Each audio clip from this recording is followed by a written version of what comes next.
bem-vindos ao nosso webinar sobre o AXREG Analytics, sobre o nosso novo dashboard de benchmarking. Nesse webinar, nós vamos mostrar como funciona o benchmark, quais são os seus conceitos, mostrar ele sendo utilizado e dando detalhes sobre a sua construção aqui com o nosso time. Eu sou o Jorge Preto, sou médico anestesiologista e sou o CMIO da Nestec, e hoje temos aqui todo o nosso time de ciência de dados da Nestec. Então, Bruno Labosier Borges, que é o nosso líder do time de Data Science, que é cientista de dados, Vitor Morales, que é engenheiro biomédico, com ênfase em engenharia clínica e mestre em engenharia biomédica, e a Carla Nakamura, que também é engenheira elétrica, mestre em engenharia biomédica, e nós juntos aqui somos o time de dados da Nestec, que construímos esse dashboard que nós vamos trazer aqui para vocês.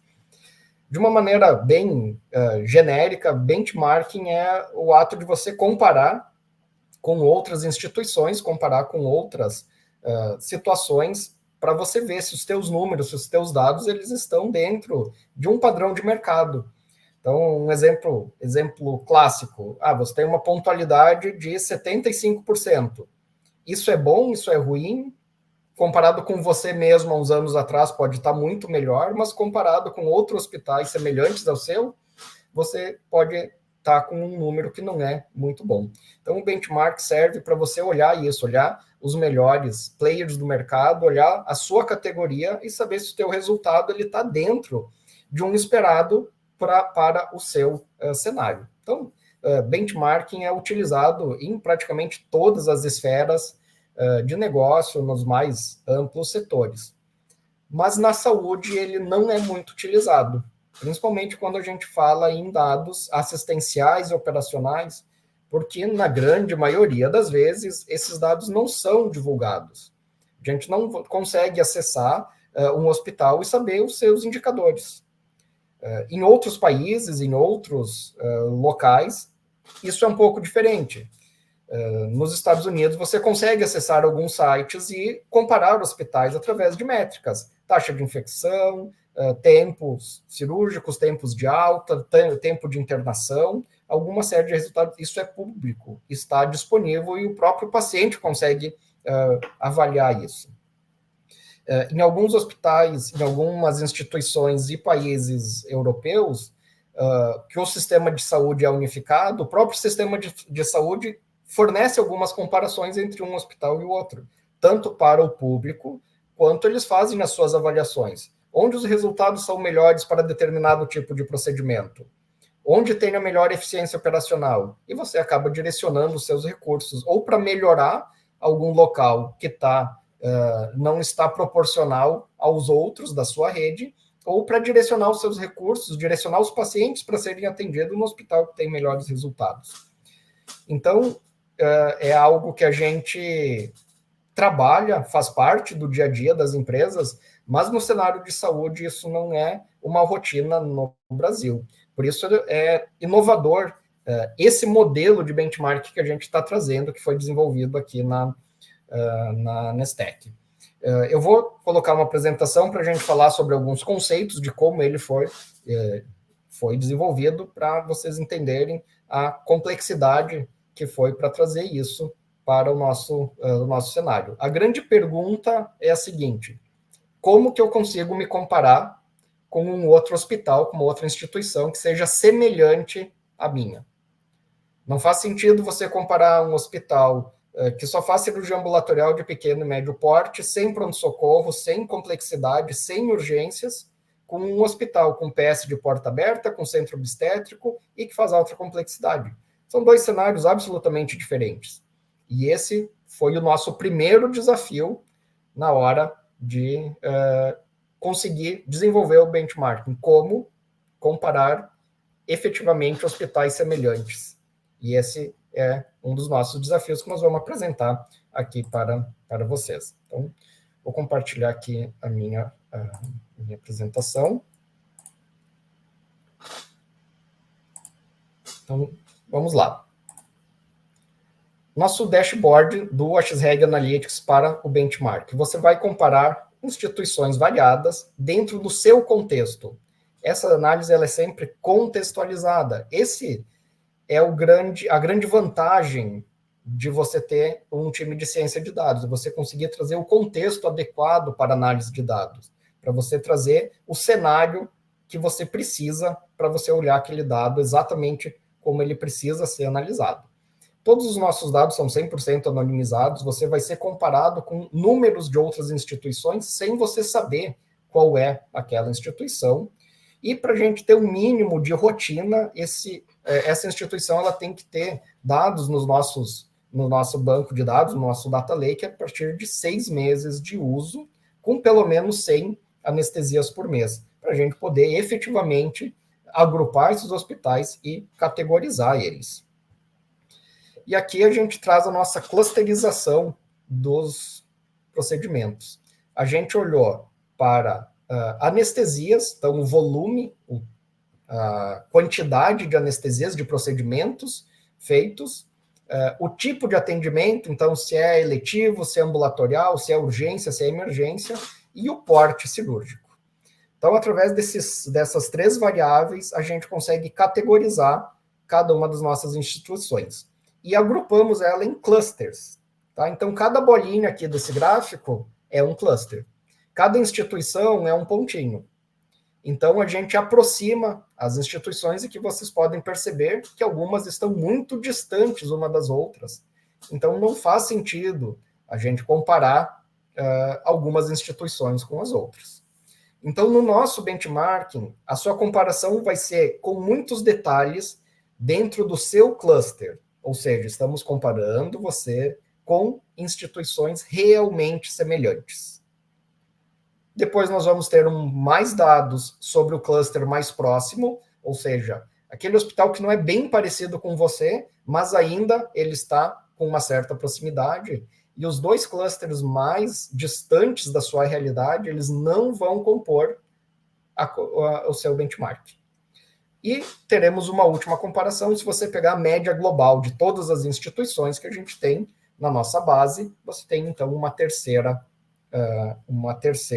forma de comparação. Tá? Nós vamos te mostrar alguns dados num gráfico de radar, depois nós vamos mostrar em detalhes, e temos vários indicadores, tanto de pré, trans e pós. E você vai ter um ranking para cada um dos indicadores dentro do seu cluster.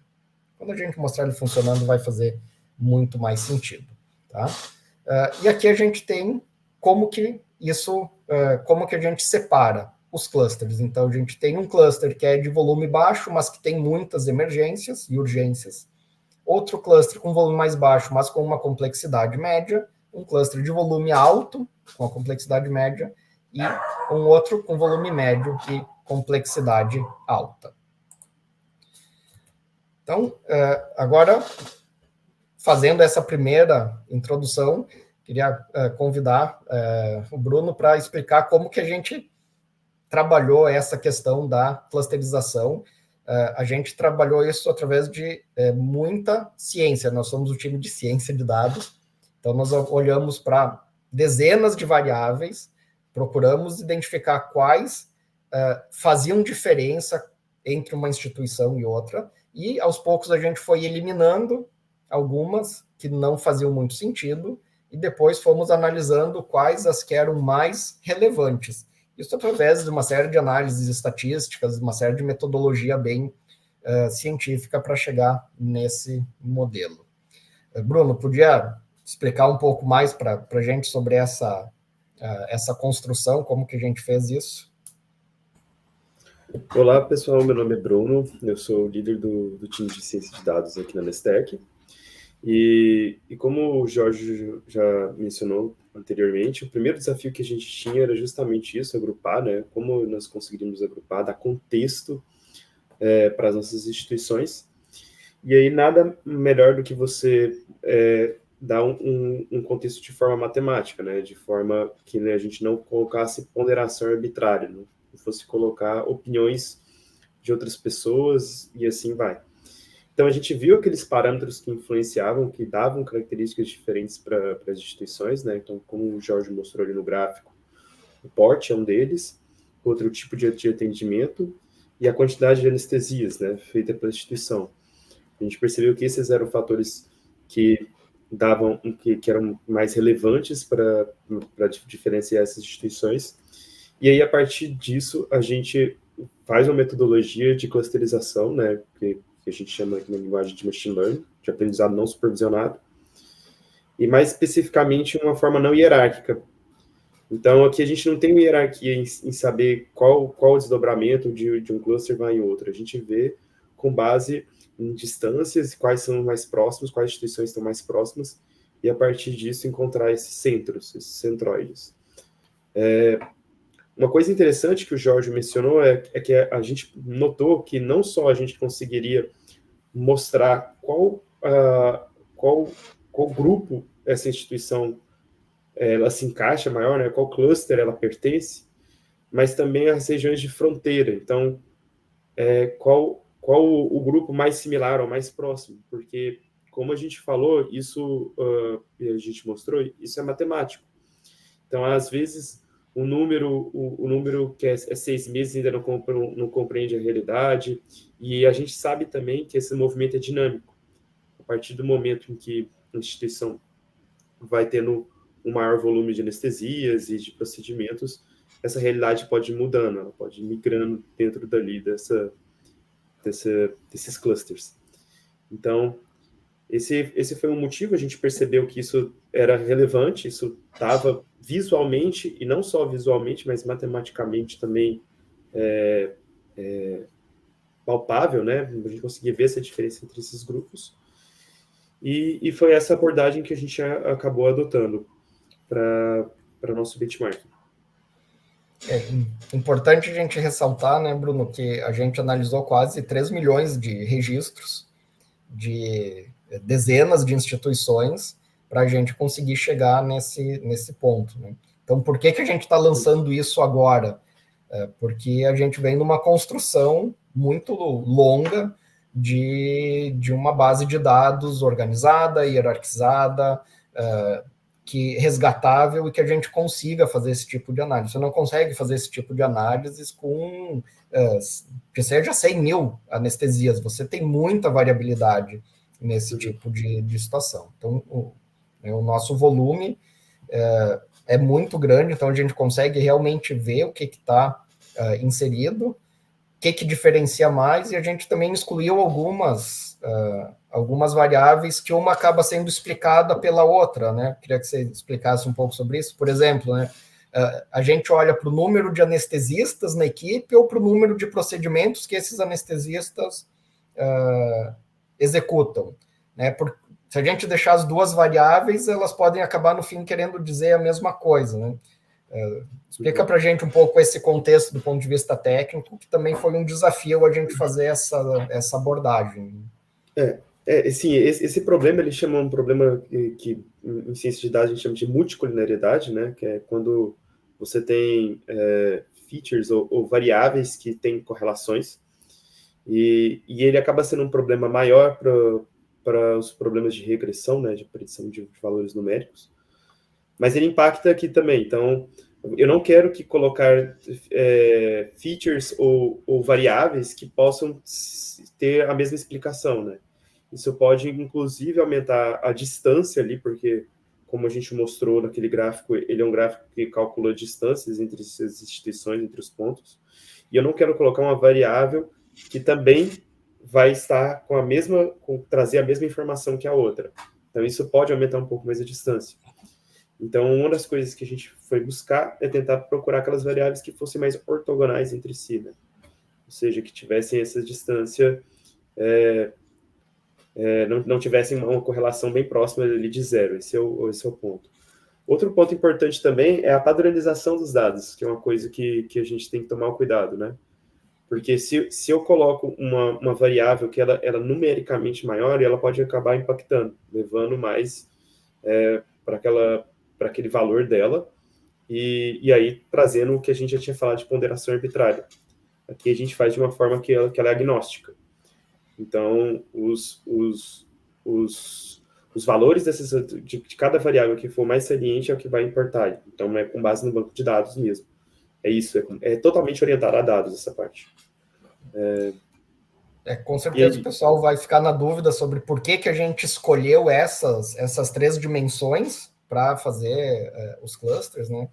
Então, é uma abordagem extremamente científica. Não vamos entrar em tantos detalhes técnicos, mas foram muitas e muitas regressões, análises, estatísticas para a gente conseguir chegar a isolar uma coisa da outra. E aí eu reforço mais uma vez a importância de ter um time de ciência de dados para a gente conseguir analisar, executar isso, trazendo sempre o conceito do negócio, do mercado onde a gente está inserido, trazendo o meu conhecimento da anestesiologia, mas com muita validação técnica e científica para a gente chegar nesse modelo com o mínimo de viés possível, né? Então,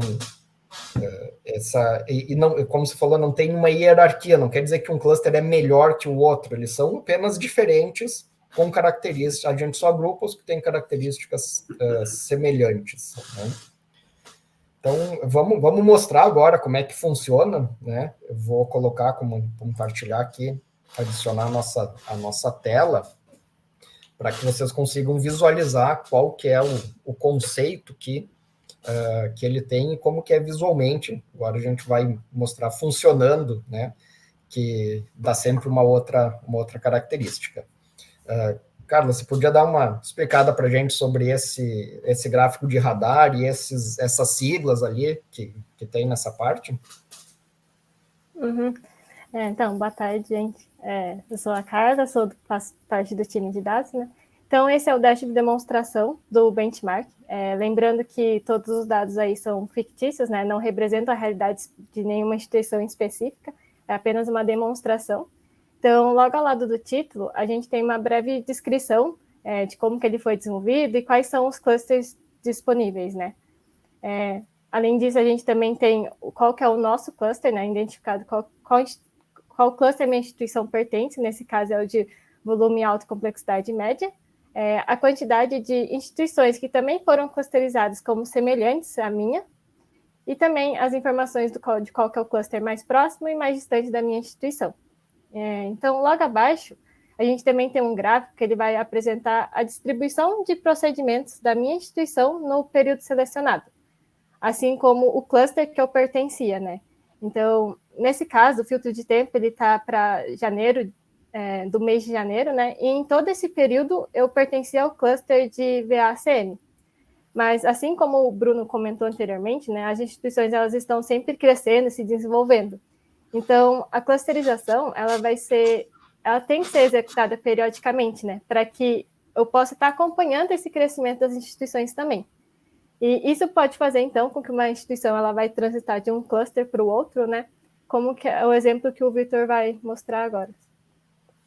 Então, nesse exemplo, a gente tem que essa instituição ela pertencia ao cluster VACM, né, no período até no final de setembro, mais ou menos, e a partir de outubro ele passou para o cluster de VMCA, que é o volume médio e complexidade alta. Então, isso é algo que pode atrapalhar um pouco, né, a análise de todos os indicadores do dashboard. Por isso que aparece um ícone ali em cima, que é um símbolo de alerta. Então, nesses casos, a gente recomenda sempre selecionar um período de tempo que concentre apenas um cluster, para que todos os indicadores eles estejam mais fidedignos. Então, por exemplo, se eu quiser analisar na época que minha instituição era do cluster de volume alto e complexidade média, eu vou colocar um período de tempo até final de setembro, mais ou menos, né? Que é onde ocorre essa transição entre clusters.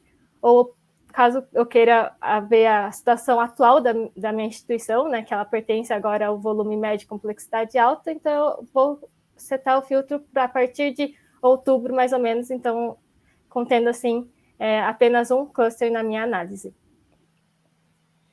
Então, voltando... Essa parte de dinâmica é bem importante, porque o benchmarking ele é uma feature viva, né? Você está mudando. A tua instituição não é a mesma hoje do que foi há uns meses atrás, e isso você pode, olhando os dados, dizer, não, eu quero aumentar o número de cirurgias de alta complexidade. E então você ia acompanhando em que momento eu fiz essa transição para um hospital que se diferencia por alta complexidade ou por alto volume. você consegue acompanhar isso também nessa dinâmica que a gente está te mostrando isso nesse gráfico de temporalidade. Isso é uma análise bem interessante, partindo do pressuposto que a instituição sabe aonde ela quer chegar, você também consegue mostrar se ela está indo nesse caminho de maneira efetiva ou não. Sim, exatamente. Então, voltando agora, né, para o dash de demonstração, outro gráfico de destaque, né, no início desse dashboard é o de radar. Então, ele é dividido em duas partes, né, em eficiência operacional e performance assistencial. Então, a partir dele, já é uma breve introdução, né, do que você vai encontrar, né, durante o dashboard, assim, mas ele é uma visão geral de como que a minha instituição está desempenhando, comparando com a média de todas as instituições da Anestec, né. Então, os dados, né, do gráfico de radar de operacional, ele ainda tem um complemento, que seria o desempenho da melhor instituição dentro do meu cluster.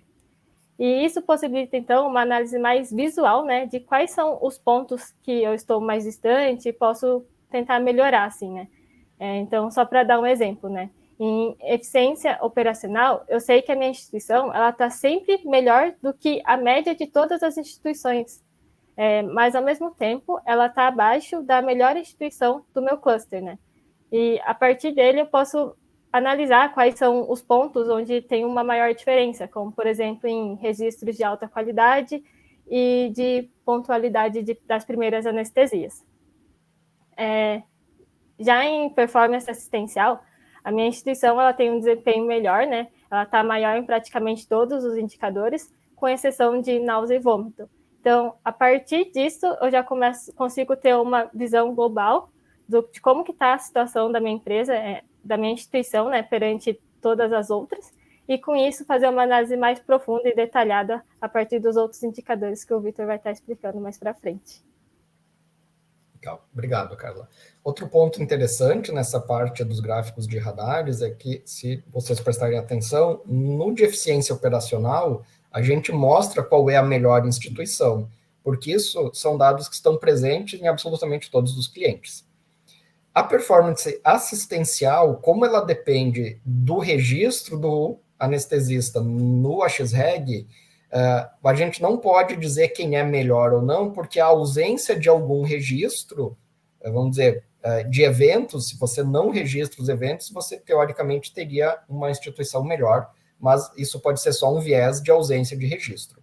Então, na performance assistencial, a gente não dá nenhuma categoria de quem está melhor ou pior. A gente só te mostra os cenários comparativos. E aí, esse tipo de dado ele vai ser detalhado mais abaixo, indicador por indicador, que é o que o Vitor vai mostrar agora. Vitor, por favor, mostra aí para a gente como é que funciona agora os indicadores mesmo. Tá ótimo. Olá, pessoal. Então, eu sou o Vitor, sou o terceiro integrante do time de Data Science. E, bom, como já foi muito bem apresentado, o grande objetivo aqui é a gente poder fornecer aos nossos clientes um comparativo de mercado para que tanto gestores, gerentes, líderes de cada área possam olhar para o posicionamento da sua empresa e, a partir, então, desses indicadores, buscar estratégias, né, que venham a melhorar seu cenário atual, né, e alcançar seus objetivos. Então, o que nós temos aqui são 22 indicadores que foram levantados junto a um trabalho com o nosso time de Customer Success e nossos especialistas anestesiologistas para o que os nossos clientes gostariam de ter como base para poder comparar-se, né, ao mercado, tanto em âmbito assistencial como operacional. Então, nós temos a divisão de clusters e, a partir daí, eu consigo ver quais são os números da minha instituição, que vai estar sempre aqui na coluna em verde claro, a média e os números das instituições que compõem o meu cluster, ou seja, instituições que, segundo o machine learning, né, os algoritmos de aprendizagem de máquina, foram incluídas como um cenário semelhante ao meu, ou seja, mesmo contexto de mercado, mas que, como já foi também explicado, pode haver uma certa transição momentânea e eu venha a um dia participar de um outro cluster, a gente entendeu que valia a pena mostrar também os números, né, das instituições que não são exatamente igual ao meu contexto, porém de um contexto parecido, próximo. E, por fim, todas as instituições, né? Então, uma comparação global dos clientes da Nestlé. Então, tomando este primeiro exemplo, nós vemos que a minha instituição, novamente, que são dados fictícios, ela tem uma produção mensal, aqui o filtro está para 30 dias, de 2.153 anestesias. Sendo que a média das instituições que são da mesma realidade que a minha produz 1.912, sendo que o cluster vizinho tem uma média de um pouco menos que 1.000, e o total de clientes ali da Nestec em torno de 1.300, 1.400. Já nesta quinta coluna, a gente vai ter um comparativo de posicionamento da minha instituição perante o meu cluster, ou seja, a comparação da minha instituição com aquelas outras 9 que pertencem ao mesmo cluster que eu. E isto me dá, então, qual que é a minha posição. Neste caso de quantidade de anestesias, a minha produção está em terceiro lugar, dentre as 10 que pertencem ao meu cluster. Mas, se a gente for olhar logo abaixo, em termos de horas de anestesia, eu estou em primeiro lugar. Ou seja, para cada indicador, eu consigo ver o meu posicionamento. E, a partir daí, tomar uma estratégia para melhorar o meu posicionamento, se for de interesse. Como, por exemplo, procedimentos de pequeno porte. Eu estou em 10º local. Às vezes é de interesse eu estou em 10º local, porque eu consigo ter mais tempo para fazer grande porte e médio porte. Então, me colocando em terceiro lugar em ambos, perante as 10 instituições que pertencem ao meu cluster. Mas vamos olhar um pouco mais a fundo agora outros dados. A gente vai olhar, então, a pontualidade global. E aqui a gente está olhando, então, para todas as anestesias realizadas, né, em todos os dias de trabalho. Neste caso, eu vejo que a minha instituição, nesses 30 dias que está no filtro de tempo, revelam que eu estou em terceiro lugar no meu cluster, com a posição de 77,6% de pontualidade. Aqui a gente encara a pontualidade como procedimentos realizados em até 60 minutos do horário agendado. Então, eu tenho aqui 1.671 procedimentos do total de 2.153 iniciaram-se em menos de 60 minutos do horário agendado. E eu vejo que eu estou acima da média do meu cluster e muito acima do cluster vizinho e do total. Só que mais que isso, eu consigo olhar ainda a posição das instituições, o valor dos indicadores das instituições melhor, média e pior. Então, a gente está falando sobre pontualidade. Eu estou com 77,6 neste período, mas dentro do meu cluster, a melhor instituição tem uma pontualidade de 86,3. A média está em torno de 65 e a pior, 52. Então, eu vejo que minha posição é a terceira e tenho que a melhor, que aqui não vai ser revelada, ela está em 86%. Ou seja, eu consigo também não só olhar minha posição, mas também ver os números das instituições que estão melhor colocadas ou pior colocadas que eu, tanto novamente para o meu cluster, quanto para o cluster vizinho e o total das instituições. Vamos olhar agora também, então, a quantidade de antibiótico profilaxia correto. Eu estou em 5º lugar, então pode ser de interesse melhorar esse tipo de indicador. Eu vejo que outras instituições do mesmo cenário que eu alcançaram 100% de taxa de antibiótico profilaxia correto. A média está em 92, então ok, estou acima da minha média. Porém, a pior instituição está em 83.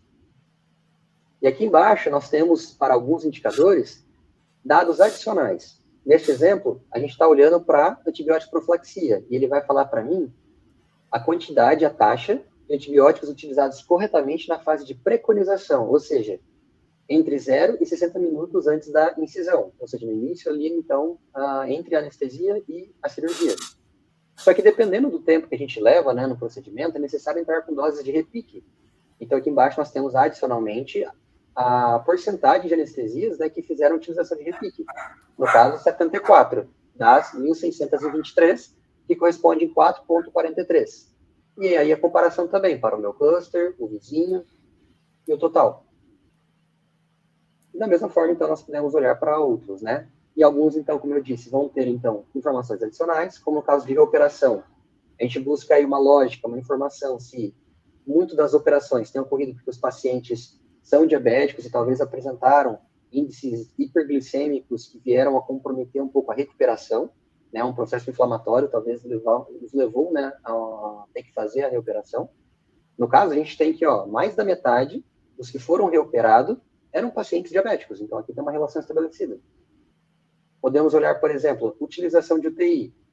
Será que os que estão utilizando UTI estão tendo a UTI programada previamente? Ou seja, estou pegando de surpresa a minha equipe? No caso, nesse exemplo, estou sim, porque das 240 utilizações de UTI, apenas 34 foram programadas com antecedência. Eu estou abaixo da média do meu cluster, acima da média do cluster vizinho e abaixo de todas as instituições. Então, nós temos alguns indicadores, como foi falado, de nível de transoperatório, de pré-anestésico e também de pós-anestésico, como, por exemplo, aqui, a quantidade de visitas, a média de horas de SRPA, aquele tempo de duração de SRPA que foi menor que 2 horas, pois queremos ter uma rotatividade, né? Queremos ter ali os leitos disponíveis para receber os pacientes assim operados, assim como também índices sobre náusea e vômito e dor. Jorge, alguma ponderação? Então, nós temos aqui mais de 20 indicadores, e alguns deles ainda com indicadores, dados adicionais que ficam embaixo, que estão absolutamente contextualizados com com a sua situação, com instituições que são semelhantes com as suas. Podia falar sobre os indicadores adicionais de náusea e vômito e de dor, que são bem interessantes. Esses indicadores adicionais, a gente sempre coloca a visão assim, já pensando numa conduta para uma possível melhoria. Você está olhando para náusea e vômito, ok, o paciente vomitou, você vê se o teu indicador está ok. Mas também a gente quer ver se esses pacientes eles seguem vomitando em visitas subsequentes. Então, se o teu protocolo está adequado, que o teu indicador está bom, mas se você consegue ter um resgate de tratamento adequado. Perfeito, Jorge, é exatamente isso, né? Nesse exemplo aqui, novamente, são dados fictícios travados em 30 dias. A gente vê que dos 36 pacientes que apresentaram episódio de náusea e vômito, todos os 36 tiveram um segundo ou mais episódios também de náusea e vômito, ou seja, não foi feita, né, um cuidado ali, né, para evitar. Adequado depois da ocorrência do evento. E da mesma forma, o indicador é muito interessante, é esse de dor. Não só a gente mostra se o paciente tem dor ou não, mas a diferença da primeira para a última visita. Mostra aí, por favor, Vitor. Perfeito. Então, nós temos aqui neste exemplo, né, que dos 1.216 pacientes que foram à SRPA, que foram fazer o pós-anestésico, 95% é válido. Cabe aqui a gente fazer esse parênteses, tá? Esses valores aqui que estão dizendo taxa válida é porque muitas vezes nós temos a documentação de que o paciente foi para o pós-anestésico, porém não foi feito um registro correto da visita. Então, se eu passar o mouse, por exemplo, aqui na informação de pós-anestésico, a gente vai ver que esse dado representa a quantidade de pós-anestésicos do XREG com o registro de visita e com informação sobre o nível de dor. Ou seja, do total que a gente tem disponível, 95 tem registro sobre se teve ou se não teve dor. 5 nós não temos informação. Então, dos que tiveram registro, no caso, 1.216 destes, 130 apresentaram dor, relataram dor, o que corresponde a 10,7%. E aí vem, então, agora a análise aqui embaixo.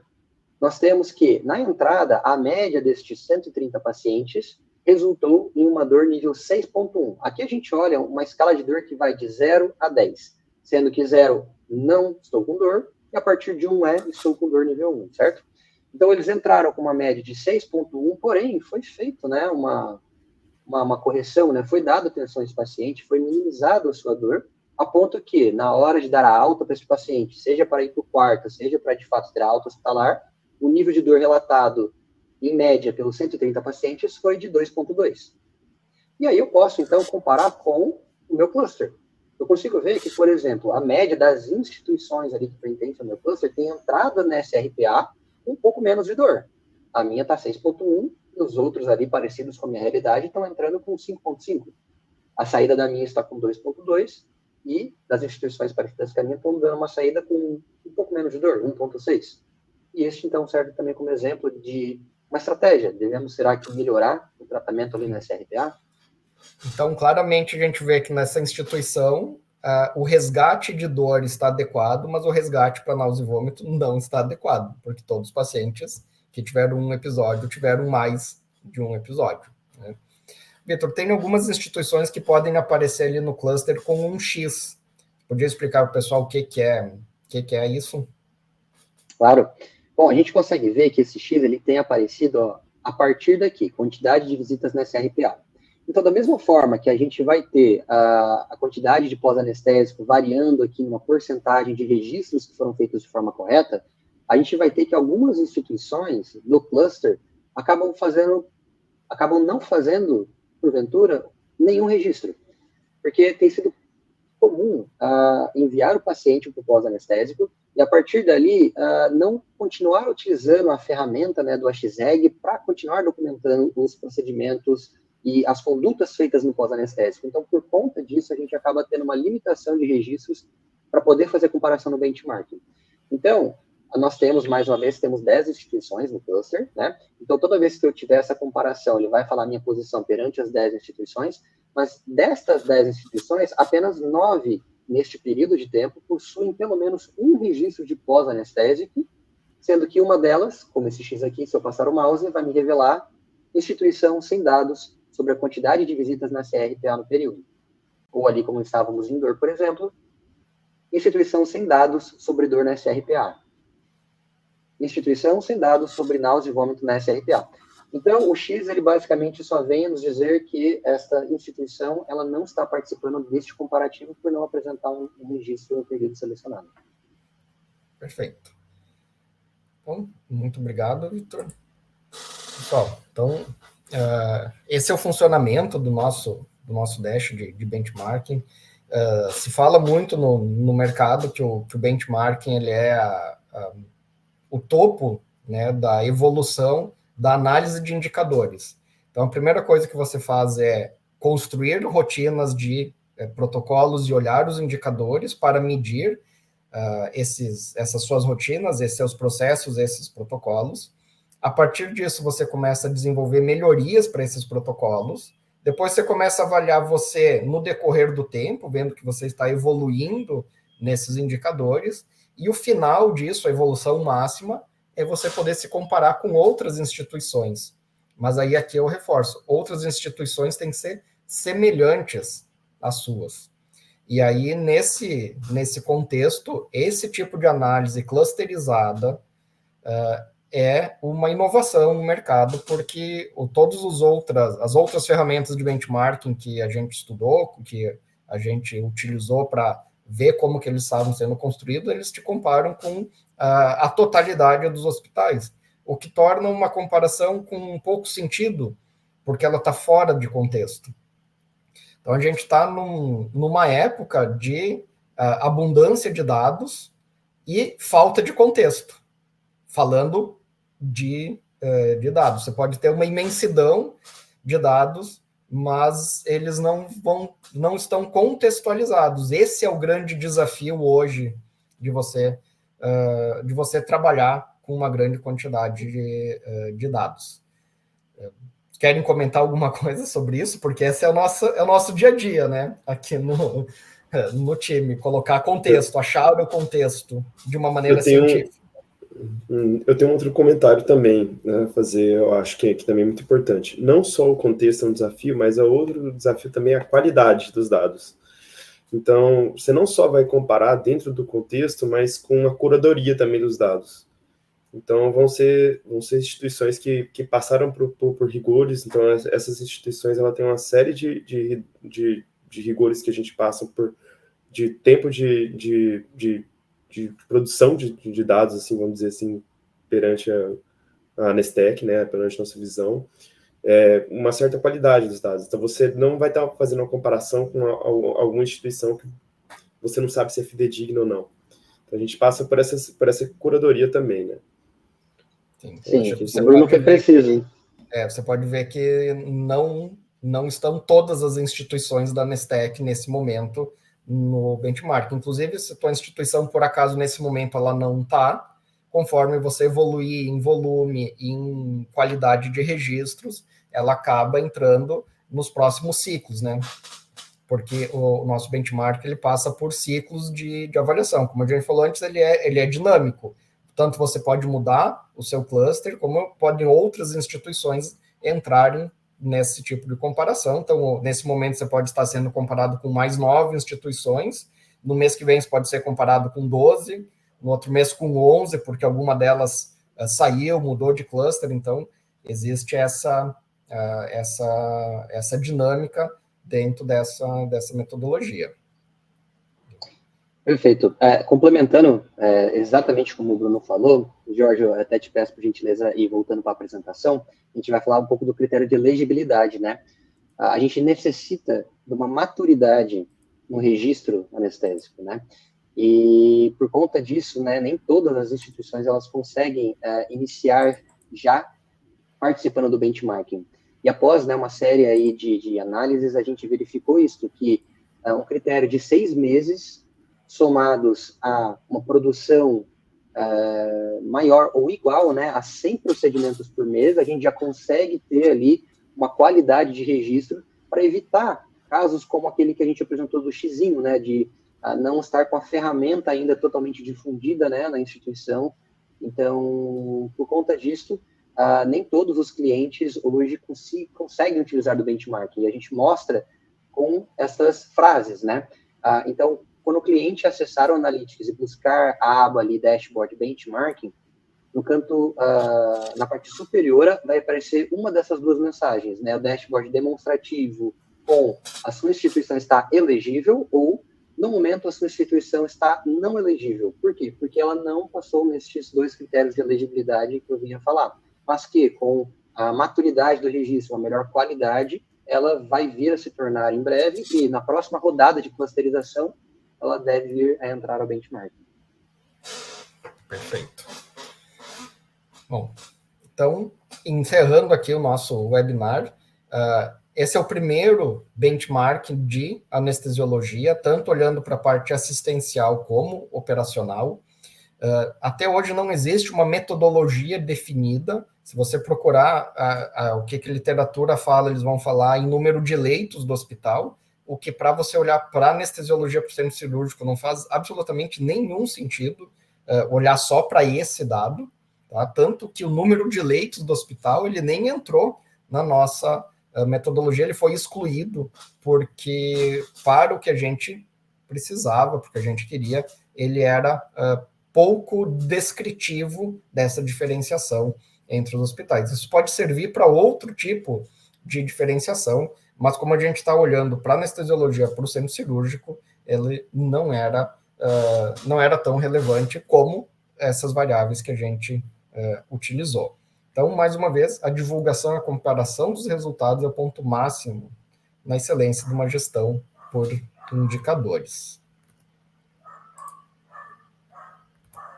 Então, com isso a gente vai encerrando aqui o nosso webinar. Agradeço quem escutou a gente até agora. Agradeço a todo o time de ciência de dados, foram os desenvolvedores, né? Construímos ele na unha aí do início ao fim. Na verdade, todo o Analytics que existe hoje na Nestec foi construído por esse time. Então, Bruno, Vitor e Carla são os grandes responsáveis aí por todos os dashes analíticos que a gente tem lá. Hoje a gente tem, além dos dashes que são incluídos para todos os usuários, que é a visão geral, transoperatório, pré-anestésico, pós e o operacional, a gente tem alguns dashes contextualizados, que são o dash de inalatórios, a gente tem um dash multi-empresa, que são para instituições que têm mais de um hospital, para redes, várias unidades, onde você pode comparar uma unidade com outra, ou hospitais da mesma rede. Temos o dash de acreditação, baseado no manual da Chementum, e agora o nosso dash de benchmark. Então, cada vez mais a gente evoluindo nas análises contextualizadas, já para ser cada vez mais preciso e já te dizer não só o resultado, mas como as suas possíveis ações de melhorias, onde você deve alocar os seus recursos, obviamente, olhando para a sua estratégia de empresa, de instituição e tomando uma decisão baseada em dados porque a gente sabe que, na ausência de dados, a gente acaba colocando o nosso viés pessoal para complementar essas informações, né? E uma das nossas missões aqui é fornecer o máximo possível de dados organizados e contextualizados para eliminar esse viés pessoal de opinião, de vivência que a gente naturalmente tem, né? Isso é algo natural do ser humano. Você acaba preenchendo as lacunas de informação com a sua vivência pessoal. Então, querem deixar alguma mensagem final para os nossos ouvintes? Eu só queria agradecer a participação desse webinar e dizer que o benchmark a gente acredita ser uma grande oportunidade aí de melhorar bastante, guiar em relação aos OKRs, né, aos indicadores, você ver a margem, até saber o caminho que você está guiando e até em termos de quantificar as suas metas, né, entender um comparativo mais com lastro na realidade. Perfeito. Obrigado, Bruno. Vitor, alguma mensagem final para o pessoal? Gostaria de agradecer novamente a oportunidade. É sempre com muito prazer, né, que a gente traz insights e apresenta nossas ferramentas. Tudo que a gente faz aqui na Nestec, a gente faz visando cirurgias mais seguras, qualidade na prestação dos serviços de saúde. E o benchmark vem para trazer isso, né? A gente poder olhar para os indicadores e saber aonde possivelmente precisamos melhorar. Então, nos deixa à disposição para tirar qualquer dúvida. Obrigado. Carlos, uma mensagem final? Eu também gostaria de agradecer, né, pela oportunidade de estar falando sobre esse produto que a gente desenvolveu com muito cuidado, com muito carinho também, né? E com certeza ele vai trazer muitas informações relevantes para a área da anestesiologia, né, como pontos de referência, né, para as instituições. E também acho que vai incentivar elas a começarem a ter um olhar mais crítico sobre os seus próprios dados, né? E a partir daí aperfeiçoando seus processos. Perfeito. Lembrando que nós vamos ter um manual também na nossa na nossa central de ajuda sobre detalhes dos indicadores para ajudar os nossos clientes. Então, pessoal, muito obrigado a todo o nosso time aqui de ciência de dados, responsável pela construção dessa ferramenta sensacional aí, que é o Dash de Benchmarking. Obrigado, Bruno, Vitor, Carla, e até o próximo.